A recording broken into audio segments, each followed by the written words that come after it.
We are taught from a very young age that endless generosity guarantees love and respect. But if you've ever found yourself giving until you feel hollowed out and taken for granted, you've discovered the flaw in that equation.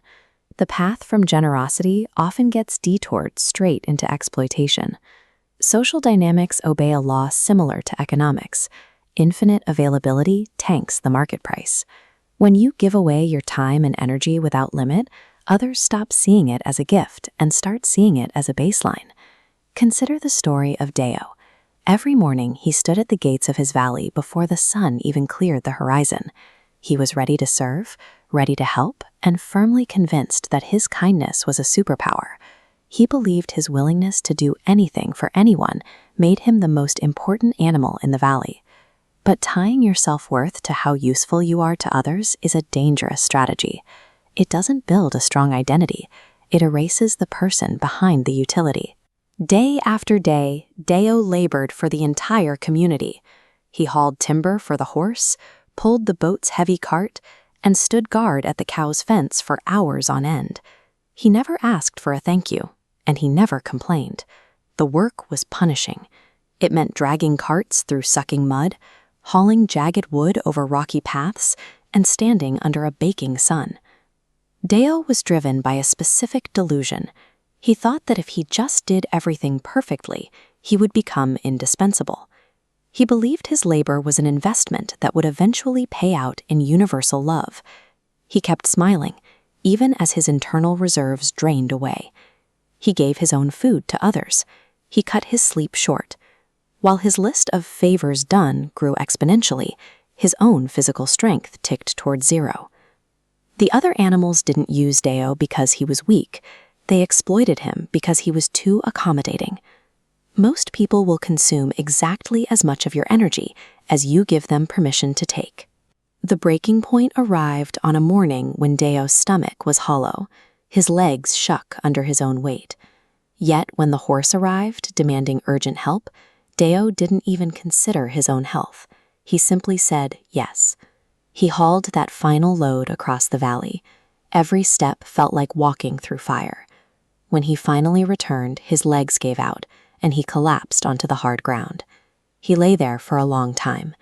When he finally opened his eyes, the valley was full of noise. The horse was laughing with friends. The goat was eating fresh grass. The cow was resting comfortably in the shade. In all that activity, not a single animal came to check on him. No one brought him water. No one offered him a single blade of grass. He lay alone on the cold ground, while the life he had sustained continued without him. A crushing question finally formed in his mind. Do they actually care about me, or do they only care about what I do for them? The silence of the valley was the only answer he needed. The next morning, the dynamic changed. When the horse arrived and demanded help, Deo didn't move. He didn't look for approval. He looked the horse in the eye and quietly said the word, no. The horse was stunned. Deo didn't apologize or offer a frantic excuse. He wasn't lashing out in anger. He was simply finished being the valley's safety net. He held that same boundary with the goat, the cow, and the dog. One by one, he met their demands with the same calm refusal. Then Deo saw the truth. The valley didn't collapse. The horse carried his own wood. The goat pulled her own cart. The animals were perfectly capable of carrying their own weight. They had just preferred the convenience of letting Deo do it for them. Chronic people-pleasing rarely addresses a real, desperate need in others. It usually just provides a luxury for those who would rather not exert themselves. Over the following weeks, Deo adopted a new way of living. He ate his food first. He prioritized his own rest. He guarded his time as if his life depended on it, because he realized that it did. His body began to recover. The shaking in his legs stopped. The constant ache in his back faded. By simply holding a boundary, he allowed his own health to return. This shift is what happens when you stop hunting for external approval. Instead of bleeding out your energy to keep others comfortable, you begin reinvesting that energy back into your own core. Deo's physical presence in the valley transformed. He no longer walked with a desperate need to be noticed or thanked. He moved with a quiet solidity, looking less like a servant and more like an immovable part of the landscape.